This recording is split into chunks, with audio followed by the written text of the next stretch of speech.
Hello everybody, it's Liam from L&J Adventures here, bringing you another Florida tips video. Walt Disney World Resort in Florida is home to more than 30 hotel resorts, but not all Walt Disney World hotels were made equal. They can be categorized into value, moderate, and deluxe or DVC, which stands for Disney Vacation Club resorts. And it can be really difficult when planning your Walt Disney World holiday to know which hotel resort is right for you. Fortunately, I'm on hand today to give you an idea of what each resort can offer you, how they compare in terms of theming, location, and price. And on top of that, I can give you our own personal experience as Jenny and I stayed at value, moderate, and deluxe resorts on our trip last year. So the best place to probably start is with price. Now, it probably goes without saying that a value resort is the cheapest or best value at Walt Disney World, whereas a deluxe resort is the most expensive. However, we can look at this through the lens of value for money. What gives you the best bang for your buck? Well, it is very difficult to give a definitive idea of price per hotel because obviously there are multiple value hotels, multiple moderate hotels, and multiple deluxe hotels, and these are going to vary between them in themselves. However, the best way I've found of doing this is I've picked a select date this year, which happened to be the first date of our trip last year, but I've gone for 2023, April 25th, 2023, and I've selected the cheapest hotel in each of the categories, if that makes sense. So, to begin with, we've got the value resorts. Now, the value resorts, there is the All-Stars resorts and Pop Century, as well as Art of Animation. And these resorts are obviously geared towards lower end budgets, typically families, and typically for children as well. These are obviously going to be the cheapest hotels. And for the April 25th, 2023 date that we're looking at, the cheapest was the All-Star Music Resort, which came to £139 per night of your stay. Now, this of course could change depending on how many nights you stay for, and of course the time of year. Certain peak times of year are going to fetch more money. I think Christmas is particularly popular, so that's worth bearing in mind. So £139 a night for the All-Star Music Resort, the value resort. For the moderate resort, the cheapest moderate was actually the moderate we stayed at last year, which was Coronado Springs. This came to £220 per night for your stay. So £220, for your night for April 25th, 2023. And then finally, we have the deluxe resort, and the cheapest deluxe resort on the Disney website, this is booking through Disney directly, by the way, was the cabins at Fort Wilderness Resort, and this came to £392 for the night. So you can see there's quite a big jump from the All-Star Music, which we have £139 per night, and Fort Wilderness, which is £392 per night. So we're talking about, a more than £250 increase per night between value and deluxe. So that is first and foremost worth bearing in mind. For example, many people might say, well, immediately the deluxe is out of their price range. I personally think looking at those three, based on the experience that we had, the best value for money was most definitely the moderates and most definitely Coronado Springs. Now, as you saw there's only a jump of about £80 per night. Now, of course, it is per night, so if you're staying for more than 2 weeks, then that's talking really £1,000 difference. However, I do believe it is worth the difference if you can afford it. Coronado Springs, as we'll come on to say later in the video, gives a real luxury feel that perhaps the value resorts simply don't. However, I'll come on to that in a bit more detail later on. Ultimately, though, in terms of price, the value resort is certainly guided towards the lower budget end, potentially, like I say, families with children. Whereas if perhaps you're going on a honeymoon as a couple that you've got a bit more money at your disposal, then you might be looking at the moderate or deluxe. One extra thing to note on price. We stayed at Animal Kingdom Lodge, it's the deluxe resort we stayed at last year. And we actually used a company called David's DVC, or Disney Vacation Club Rentals, which is basically a system whereby you rent points off Disney Vacation Club members who essentially have sort of bought the rooms at these Disney Vacation Club resorts, and you basically rent the rooms for a couple of nights through this website. Now, David's DVC was a very good website. We had a great experience with them. There are other options out there. There are other DVC rental companies. However, just to give you an idea of that, for 2 nights at Animal Kingdom Lodge in May last year, we paid $494 or £406.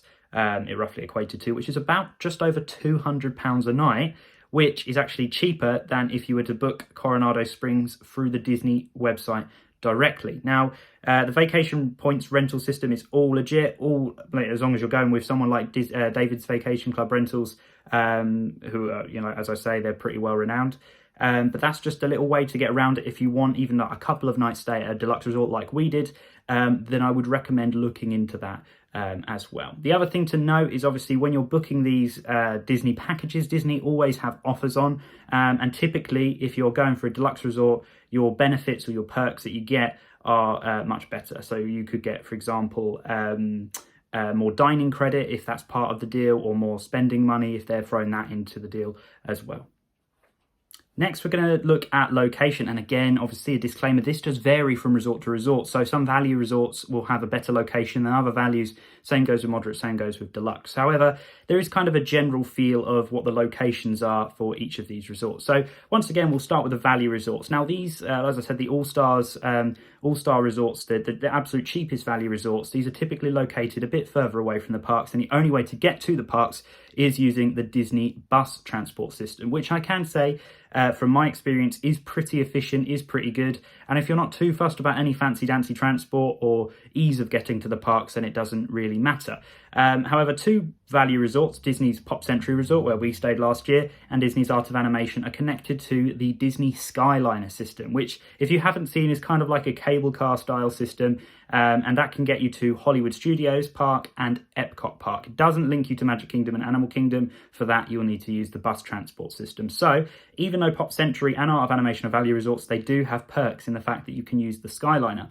In terms of the moderates, again, it varies. Coronado Springs, for example, that we used, had the same transport system as the All-Stars resorts. It's just a bus system. However, it was very efficient. There were bus stops located all through the resorts, whereas I believe at the All-Star resorts, there's just the one bus stop at the front. So that maybe that's kind of the difference to consider.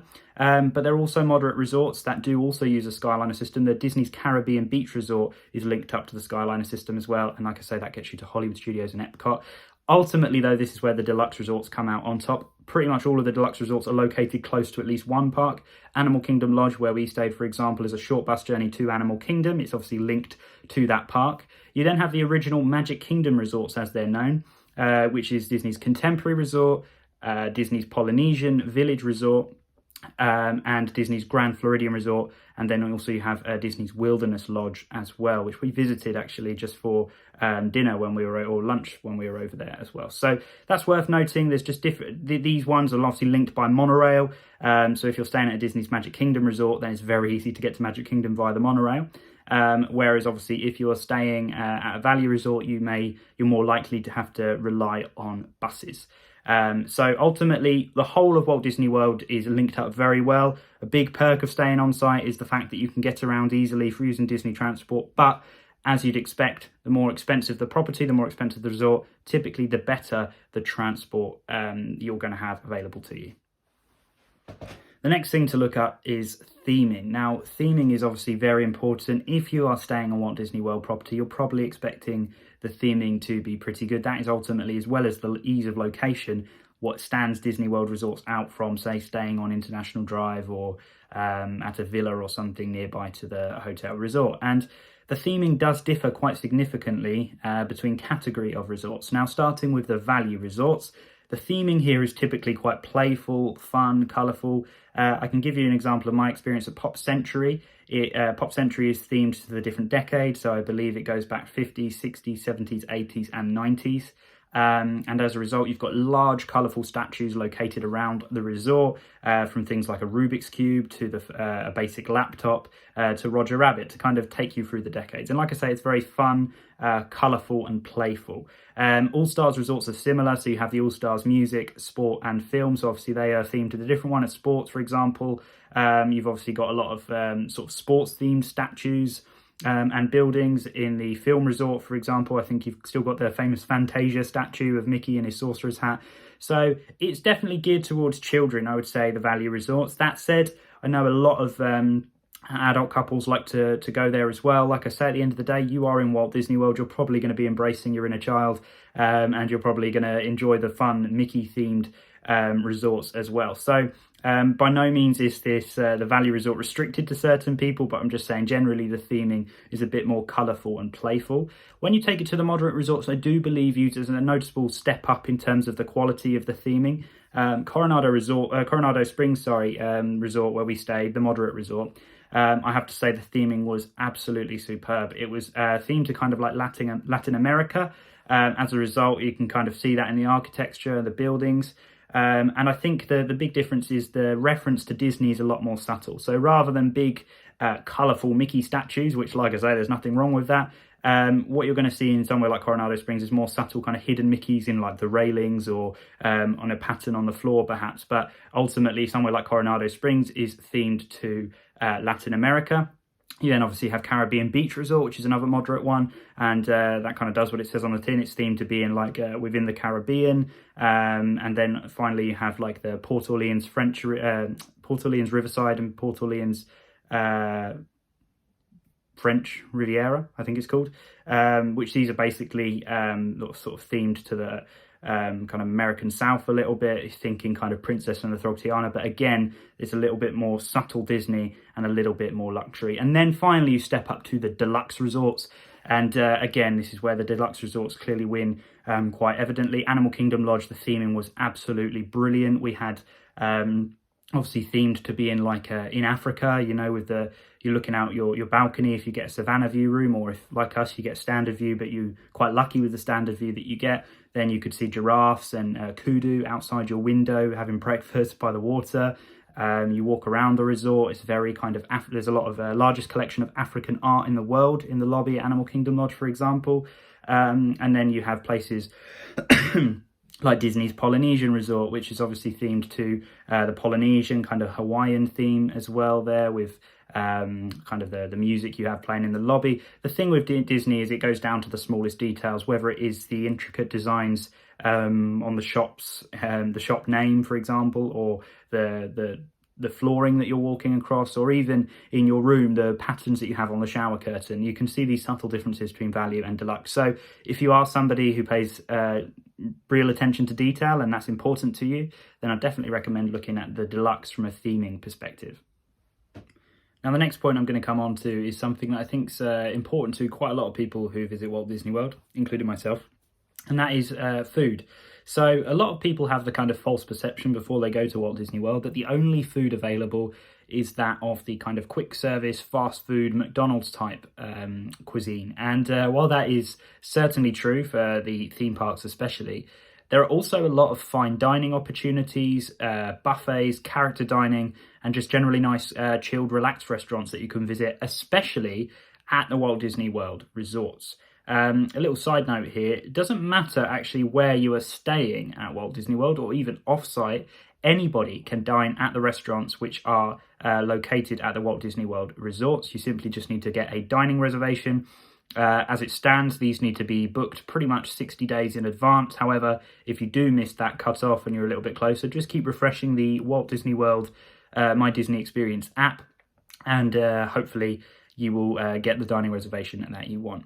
Talking food though, let's start with the value resorts again. And it is at the value resorts where you are just going to find your quick service, fast food, food court style dining options. So Pop Century, for example, where we went, that only had a food court. However, do not be fooled into thinking it's literally just burgers, chicken, pizza. While there is a lot of that, they do also range out to different things. I think there was sort of some stir-fry options, pastas, things like that as well. They've definitely got better over the years.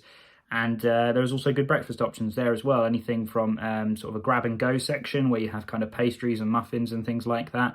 And of course, you've got to remember a lot of the resorts, all of the Disney World resorts, in fact, you can use something called your refillable mug, which you get at the start of your stay. And you pay about $20 for it, and then you basically use that to fill up throughout your trip with things like coffee or soft drinks. So that's worth noting as well. But ultimately, the value resorts, you're pretty much just getting your food court style dining option. Moving up to the moderate resorts, you'll get a few more options. So for example, at Coronado Springs, I was blown away by the range of dining options we had there. We did have a quick service food court style option as well, which we ate at a couple of times, which was fine. It did the job. Like I say, very suited to kind of if you're at the end of a resort day and you want to just come in, grab something to eat and go to bed, then that's all very well and good, and you've got that option. However, Coronado also have, from that one extreme to the other, they have a restaurant called Toledo, which is located at the top of Gran Destino Tower, where you're talking pretty much sort of signature dining option. I think they used to have a set menu of about $130 for 2 people, something like that. So sort of, like I say, more high-end cuisine for a kind of proper date night or a nice family meal, or if you just wanted to treat yourself if you're a solo traveler. But on top of that, they also have Rick's Sports Bar and Grill, Maya Grill. These are kind of 2 middle-range restaurants. Three Bridges, which was a brilliant restaurant, one of our favourites, if not our favourite of the entire trip, located at Coronado Springs on the water. And that was a very relaxed vibe. That one you actually couldn't reserve in advance. You had to just go up about an hour or so before, put your name down for that. So my point being that the moderate resorts give you a bit more range typically with your food options. And then you go up to the deluxe resorts and it's even better, I think, with the certainly the quality of restaurants. The range maybe not so much. I think some of the deluxe resorts, they typically do have quick service options. So for example, the Mara at Animal Kingdom Lodge was a really good option for us, which we stopped by just to pick up some of the zebra domes, the dessert things that we really liked. But I think the one thing with the deluxe resorts, obviously their main signature restaurants are going to be a lot pricier. At Animal Kingdom Lodge, we ate at Boma, which was located at the Jambo House side of Animal Kingdom Lodge. And Boma was like a buffet, and we had breakfast buffet and dinner buffet there. That was good value for money. We actually did a video on our best sit-down restaurant, our best table service restaurants, and that's mentioned in there, so go and check that out. I'll put a link in the video as well. And then we also ate at Sanar, which was kind of more of a sit-down sort of waiter service meal, and we had like a really nice curry there, an Indian bread service, which was really popular, and you get views of like zebra and kudu from your window, from the window from where you're sat, which is really nice as well. So the deluxe resorts definitely offer higher range, higher end dining options. For example, at the Grand Floridian Hotel, which is located near Magic Kingdom, there's Victoria and Albert's, which I think is a few $100s per person to dine there with sort of like a 7-course taster menu. So do not run away with the idea that Walt Disney World is all chicken nuggets and chips, because it really isn't. In fact, some of the best restaurants in the Orlando area are located within Walt Disney World and at their resorts.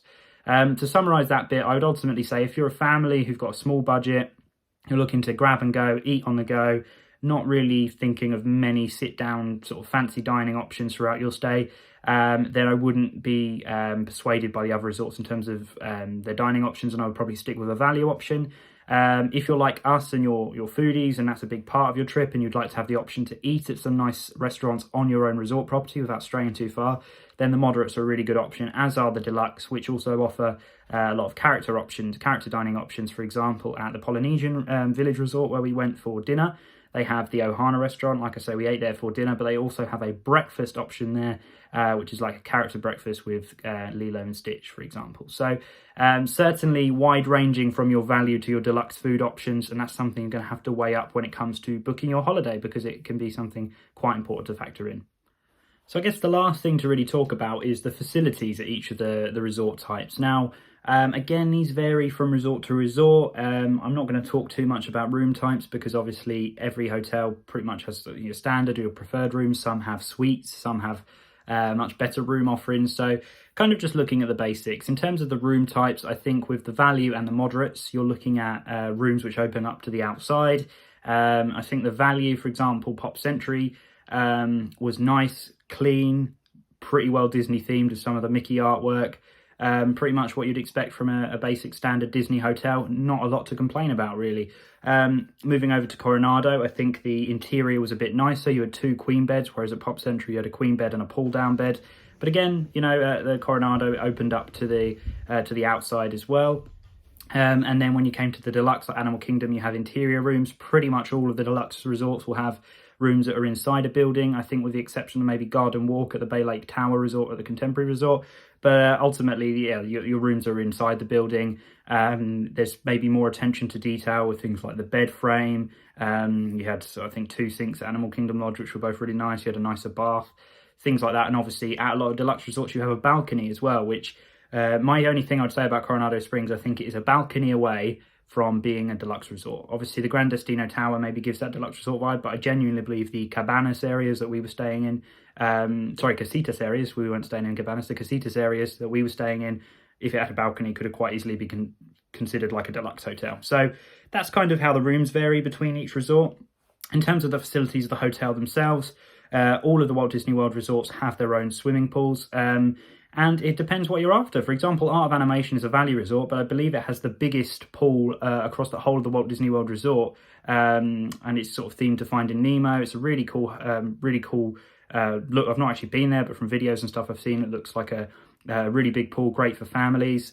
Pop Century, we didn't actually go to the main pool, the Hippy Dippy pool, but they did have a smaller pool located to our hotel block, which was fine. There wasn't anything going on when we were there, and it was a bit quiet, so maybe that dampened the experience a bit, but it was a standard pool. Whereas Coronado Springs, we had the dig site pool, which was, we went to the main pool there. And I think the main thing is the moderates and deluxe, you typically have water slides at your pools, as well as hot tubs, which you don't get at the value, where it's more just a wide pool, sunbeds round, and usually like a bar of some kind nearby the pool as well that serves snacks and drinks. So I think they're the main differences. They're subtle, but of course, for some people that can be the difference. Some people might really want to have a hot tub at their hotel that at the end of a park day, they can put their legs up in. I certainly made the most of the hot tub at Coronado Springs, which, fun fact, Coronado Springs has the biggest hot tub of any Walt Disney World resort property. So yeah, I think it's just, again, it caters to whatever you want, and I'm going to come on to in a moment what kind of person would be looking at what kind of resort for their upcoming Walt Disney World resort holiday. Before I get on to that though, a quick mention of something called Disney's Vacation Club. I touched upon it earlier.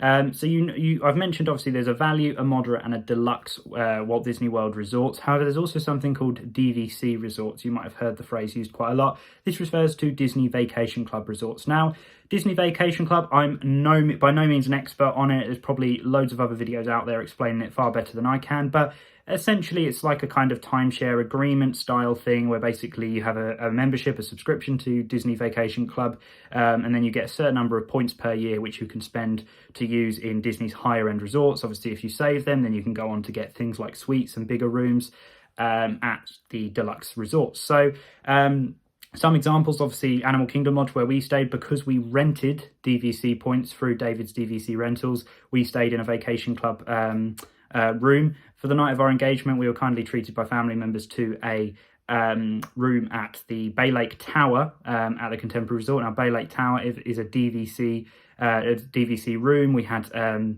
we had a full bedroom. We had a dining kitchen area, like a living room area, kitchen area, a huge bathroom with a beautiful bath. We had a massive balcony that overlooked the lake and the Contemporary Resort. So DVC is really for like kind of your luxury rooms, your luxury resort stays. And the only way to get these rooms is either to be a DVC member yourself, which, like I say, if you're interested in that, then just simply go to the Walt Disney World website and there'll be information on that, and there'll probably be people better equipped to explain more about DVC out there than I. But on top of that, you also have places like David's DVC Rentals, and like I said, there are other options. Just make sure you do your research carefully. For example, with David's DVC Rentals, although we rented the points for Animal Kingdom Lodge, the only drawback I think with it was that we wouldn't have got our money back had we not been able to make the trip. Obviously, then you have things like insurance that you'd factor into that as well. But look into that if you're interested. But ultimately, the only two ways to stay at a DVC property is either to be a DVC Club member yourself or to rent the points from somebody like we did. So yeah, I just thought it was worth mentioning that. As well as deluxe resorts, you've got DVC resorts. Another example is the Riviera Resort, Disney World, the newest Walt Disney World resort. The Riviera Resort, which is where you can find Topolino's Terrace, which is a really good, fun character breakfast dining option there. So just have a look into that. But that's just another category of Walt Disney World resort to consider as well. So there you go. Hopefully I've not waffled on too much, but ultimately there's your differences between the value, moderate and deluxe resorts. I would simply put it this way. If you have a smaller budget, if you are maybe a family with children, if you're not overly fussed perhaps about what the hotel looks like and you're just looking for somewhere to rest your head at the end of a long day in the parks, then I would suggest the value resorts, these being the All-Star Resorts, the music, film and sport, music, movies and sports, Disney's Pop Century and the Art of Animation Hotel. If you're looking maybe for slightly better dining options, nicer pool, somewhere where you might have a couple of pool days throughout your holiday and you've got a little bit more money to spend, then I'd be looking at the moderates like that of Coronado Springs where we stayed. You also have Port Orleans Riverside, Port Orleans French Quarter, I think I called it French Riviera earlier, French Quarter that is, and Disney's Caribbean Beach Resort. And then if you're looking for a real top-end holiday that's going to set you back quite a bit, but you want to make it the holiday of a lifetime, then you're probably going to be looking at the Disney Deluxe option. So things like Animal Kingdom Lodge, where we stayed for a couple of nights, the Contemporary Resort, which is located walking distance from Magic Kingdom, the Polynesian Resort, which is the Hawaiian themed hotel, which is monorail distance from the park, or obviously, like I said, your DVC ones like the Riviera Resort as well. But there's so many different options. Make sure you do your research. There's only so much I can pack into this video. One other thing I would say is if you're looking at the value resorts in particular, I would probably choose either Pop Century or Art of Animation over the All-Stars, purely because you have the Skyliner at your disposal, which is a really useful piece of transport which can get you to Epcot and Hollywood Studios very quickly as well. But overall, Walt Disney World is for many a once-in-a-lifetime trip, is a very special trip. So staying on Disney property is another way to make it magical. So ultimately, it doesn't matter massively, and I would make clear that do not stress too much about which hotel you're staying at. They are all brilliant in their own rights. So thank you for listening. Like I say, hopefully I've not gone on too much. If you did like this video and you want to see more of these kind of tips video, please like and subscribe.